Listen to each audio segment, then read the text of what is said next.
हाय दोस्तों, my self Javed Ahmad और आप देख रहे हैं एसी टेक्निकल गुरुजी।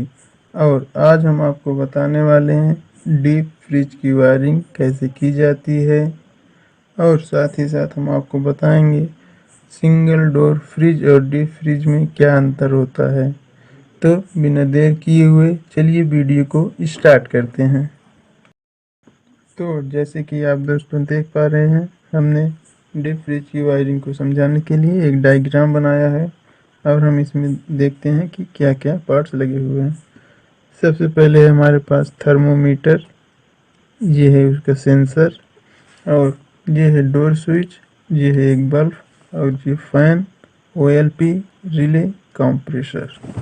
अब हम इसकी वायरिंग देख लेते हैं।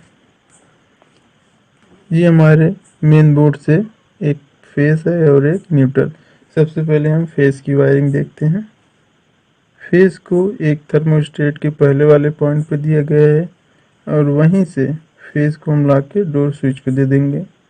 डोर स्विच के दूसरे पॉइंट से एक फेस ला के हम बल्ब को दे देंगे, और थर्मोस्टेट के दूसरे पॉइंट से एक फेस लेंगे जो कि फैन और ओएलपी को दिया गया है।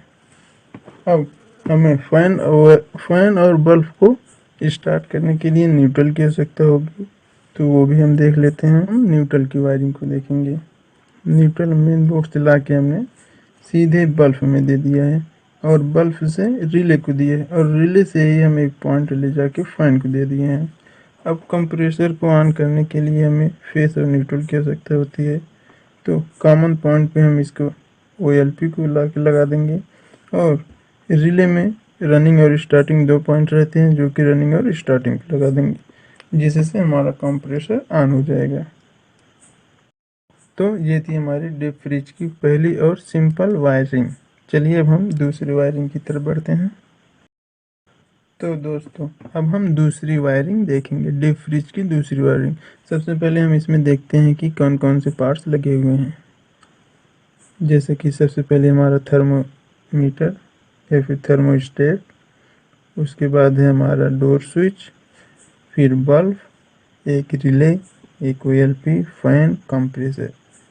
सिंपल वायरिंग जो हमारी पहली वायरिंग थी, सभी यही इक्विपमेंट्स थे।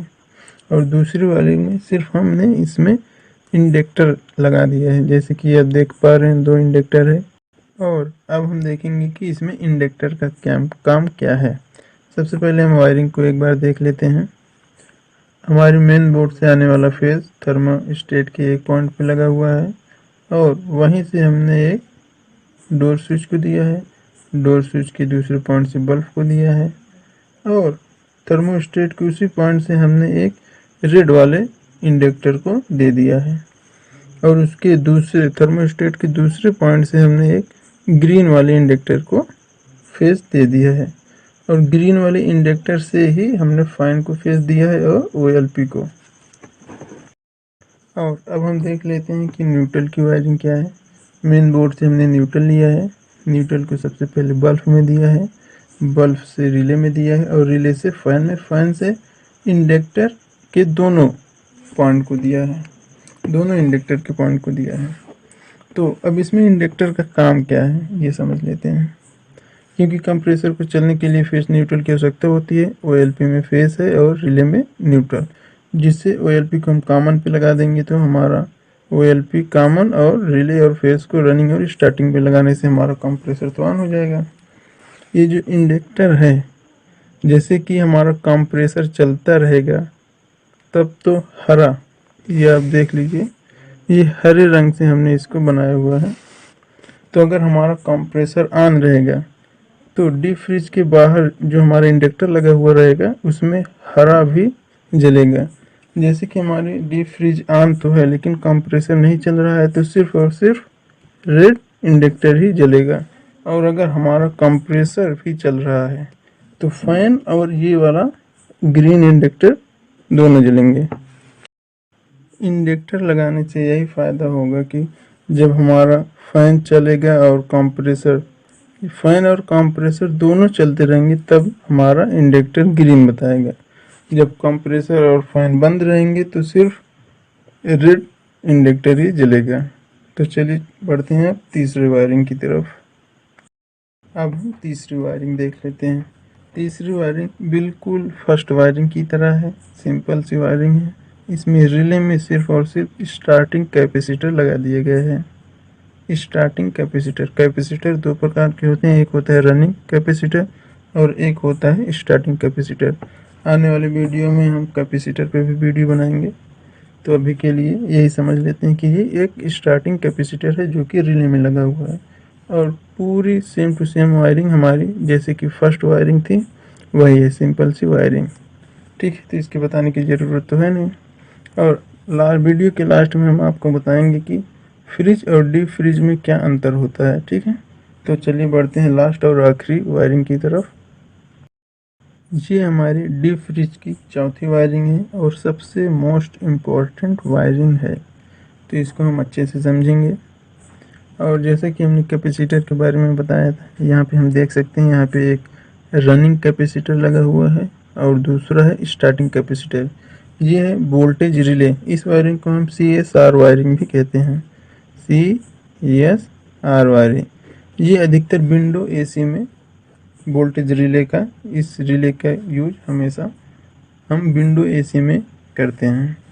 और इसका यूज तब भी करते हैं जैसे कि हमारा कंप्रेसर किसी कैपेसिटर से स्टार्ट नहीं हो रहा है, तो हम उसको स्टार्ट करने के लिए CSR वायरिंग मतलब कि वोल्टेज रिले का उपयोग करते हैं, तो इससे हमारा कंप्रेसर स्टार्ट हो जाता है। तो चलिए अभी हम डीप फ्रीज समझ रहे हैं, तो देख लेते हैं इसकी वायरिंग कैसी है। सबसे पहले तो हम देख लेते हैं कि वोल्टेज रिले क्या है।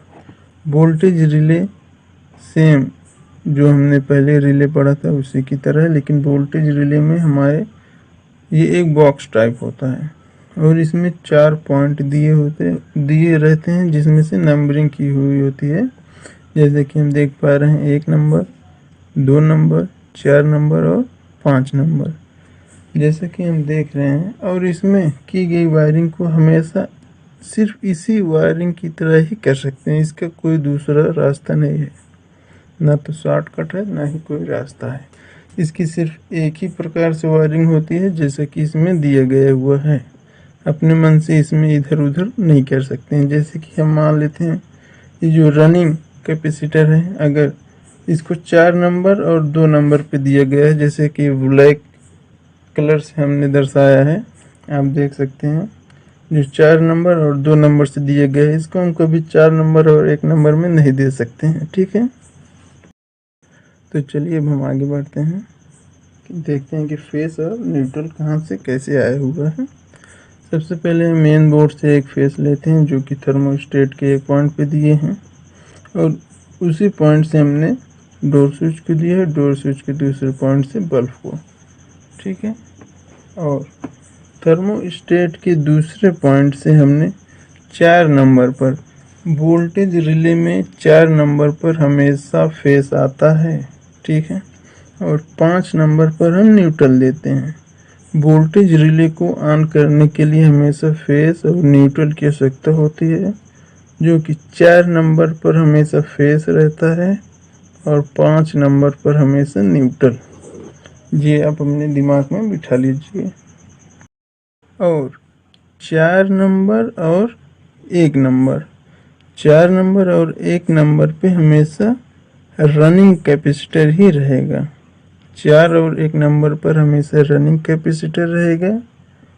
4 नहीं, सॉरी 4 और 1 नंबर पर हमेशा स्टार्टिंग कैपेसिटर रहेगा।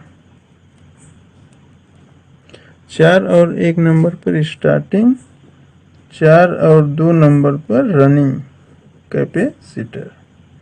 4 और 2 नंबर पर रनिंग कैपेसिटर, 4 और 1 नंबर पर स्टार्टिंग कैपेसिटर। और जैसे कि ये हम देख रहे हैं फेज जो है हमेशा 4 पे और न्यूट्रल जो है 5। ठीक है, और कंप्रेसर के जो रनिंग और स्टार्टिंग होता है, 4 नंबर से ही हम रनिंग को देंगे और 2 नंबर से हम स्टार्टिंग को देंगे। बस यही सिंपल सी वायरिंग थी। और अब हम जान लेते हैं कि फ्रिज और डीप फ्रीज में क्या अंतर है।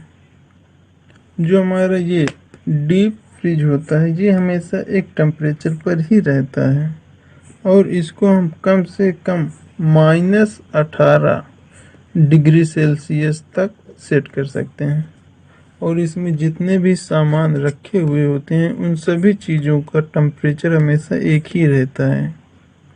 एक बार फिर सुन लीजिए, डीप फ्रीज में हमेशा एक ही टेम्परेचर रहता है जो कि जितना हम सेट करेंगे उतना ही रहेगा, उससे ना तो कम होगा ना तो ज़्यादा। और इसको हम न्यूनतम सबसे कम से कम -18 डिग्री सेल्सियस तक सेट कर सकते हैं।